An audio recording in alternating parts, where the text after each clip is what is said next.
Hi everyone, this is Stan, your favorite Polish Taiwan YouTuber. Hope you're all having a great day. Welcome to today's show.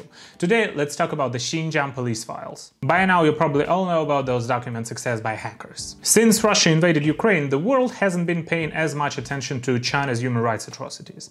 Most of the China-related news were focused on how the CCP has been supporting Russia in spreading propaganda. But nevertheless, the investigation on CCP's regime human rights violations never stopped. Recently, there was a big news story on China's horrible human rights situation. I'm talking about the Xinjiang Police Files. As the United Nations High Commissioner for Human Rights, Michelle Bachelet, arrived in China on 23rd of May, 15 media outlets around the world published the Xinjiang Police Files, containing more than 5,000 photographs of detained Uyghurs and hundreds of official documents. What is interesting, when Bachelet came back from the CCP-arranged hospitality tour, she firmly declared that the so-called re-education centers have been demolished.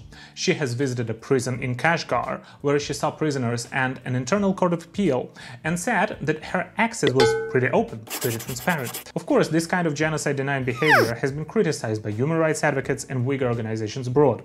She spent 6 days on a CCP propaganda tour and had a video conference with Chinese dictator Xi Jinping.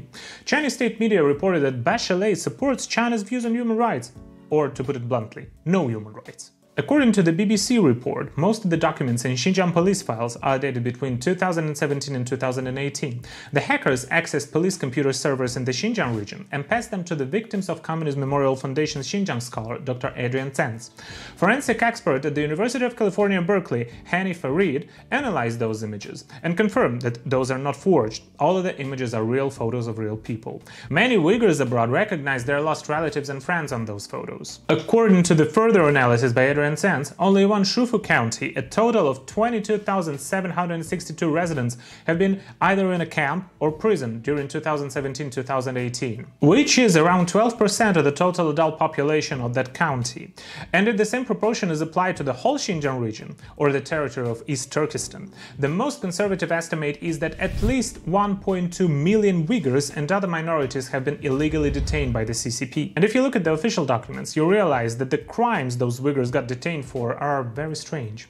There are cases when people were punished for crimes that took place many years ago, or got detained many times for the single crime committed in the past. Some people got detained for following the religion and traditions. Some got detained for visiting a Muslim-majority country. CCP's reasons for detaining the people are only limited by their own imagination. For example, one of the documents mentions that the son of a Uyghur woman had radical religious tendencies because he didn't smoke or drink, so he was sentenced to prison for terrorism for 10 years. This is really terrifying and unbelievable. Look at how many people around the world don't drink, smoke, and don't eat pork. Some of them are vegan or vegetarian even. Are they all terrorists according to the CCP's logic? Perhaps for the CCP, the single fact that you have a faith or a different political view means that you're a terrorist. There is another case of a Uyghur boy sentenced to 10 years of prison in 2017 as he has been studying the Quran with his grandmother in 2010. Isn't that ridiculous? Let's think about it this way. If a Taiwanese person goes to a temple with his or her grandmother together, or to a Catholic church to attend the Mass, and then gets imprisoned for 10 years. What the hell is going on here? Whose rights did those people violate? What kind of crimes are you fighting with by putting them under arrest? There is an interesting thing related to the use of smartphones. If you have a phone, the CCP will say that you use it to listen to religious lectures illegally. If you don't have a phone, or don't use it all the time, or if you forgot to put some money on it, it's even worse, as they will say that you're maliciously avoiding the government's digital surveillance. To put it short, the CCP can always find a reason to put you in jail. There was a person wearing a beard. The CCP said that this person is growing a beard under the influence of religious extremism. So, even having a beard makes you a criminal in the CCP land. If you've been following my Facebook page, I've shared a story some time ago that people in Taiwan have been discussing online. You can easily buy hair of Xinjiang girls on Taobao. Someone bought the hair and looked at it under a microscope. What the person found out was that the hair still had skin connected to it. The people on the forum left some frightened comments, as if they're discussing a horror story. And in the recently published Xinjiang Police Files, there is a very interesting case. Parents have been sent to jail, and their 6- and 10-year-old daughters were forced to shave their heads. You can see their photos in the documents. Yeah, the hair was not pulled out forcefully, but they had their heads shaved.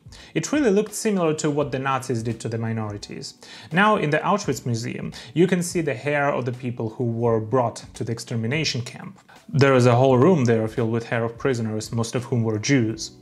It's hard to believe, but crimes against humanity are still being committed by this shameless totalitarian organization which the CCP is.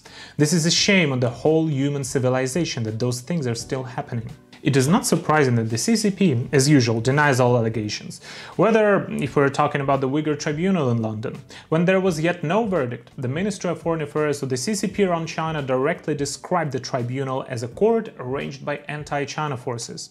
When the Uyghur Human Rights Act of the United States was published, or when the former US Secretary of State Mike Pompeo said that the CCP's persecution of the Uyghur people was a genocide, the CCP government also directly denied, and even used some extremely rude rhetoric, unacceptable diplomatically, such as calling it downright lies, or using the CCP state media to call Secretary Pompeo being a shitstick, and so on.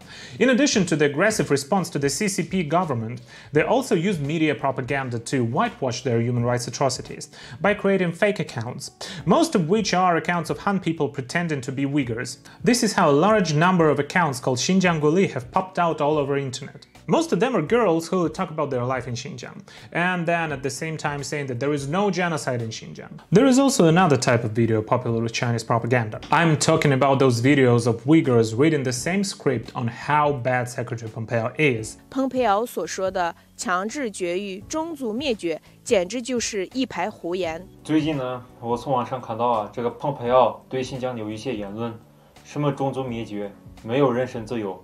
这完全都是胡说八道的。批评我在网上胡说八道，什么反人类罪，种族灭绝罪，我真的很生气。 In addition, the CCP government has also arranged for many foreign CCP apologists to go sightseeing in Xinjiang. Every shill must visit the old city of Kashgar, the Grand Bazaar of Urumqi, and other tourist attractions to make films to help the CCP deny genocide and whitewash their behavior. At the same time, when the shills went to the streets of Kashgar and Urumqi, many people wearing traditional Uyghur costumes would always suddenly appear and start dancing with those tourists. Each and every single one of these propaganda videos made by those CCP apologist YouTubers has dancing Uyghurs in it. Of course, those CCP apologists will never come close to the location of the concentration camps, because the only thing they do is making political propaganda videos with happy scenes while saying there are no concentration camps in Xinjiang and there is no genocide in Xinjiang. But in fact, only a few months ago there was a person who fled from China, a YouTuber Guan Guan, because foreign reporters cannot simply get close to the locations where those re-education centers, detention centers and prisons are located. So he went there by himself to prove that those camps do exist and pretended to be a tourist. It was not easy to find those camps, as Baidu, like Chinese knockoff Google, just hid all the locations from their maps. At those locations he also found various army camps next to concentration camps. And some prisons were still under construction. And in that video by him there was the part where he just lost the way, and he asked some people on the streets about his whereabouts. And after that he found out that he has been followed. So this is the story that none of the CCP shills will ever tell you. Of course, the Xinjiang police documents this time were also touched upon by the CCP shills. Like, there is a shill from Argentina who doesn't speak Chinese. He made a video saying that the Xinjiang police files are fake because there are some traditional characters there. The document has loads of traditional Chinese characters, which is just not something that could happen in mainland China. But the characters he highlighted are simplified. All the Mandarin speakers would confirm it, just the font is a little bit different. And it's probably also related to the fact that the BBC journalists, they didn't have the same font as Chinese police computers have installed. But the CCP doesn't care. And the audience of these shields doesn't care, because their audience doesn't understand Mandarin either. As long as you're shameless enough, you're willing to tell lies on camera, and as long as you love gaslight and whataboutism, if you don't feel embarrassed, you're good to go. It's like when I was watching his disinformation video, the only word I could find to describe it, cringy. Like, very cringy. But I still have to remind everyone that a person like this looks ridiculous, of course. Even though he looks ridiculous, the fact he still has some effect on helping the CCP with spreading propaganda to the non-Chinese audience is scary. After all, the algorithms of those social media platforms are well known for causing echo chambers to occur easily. This is also the current problem the world is facing with political propaganda coming from China and Russia. Therefore, stay vigilant. This is Stan. I see you in the next one. Bye bye.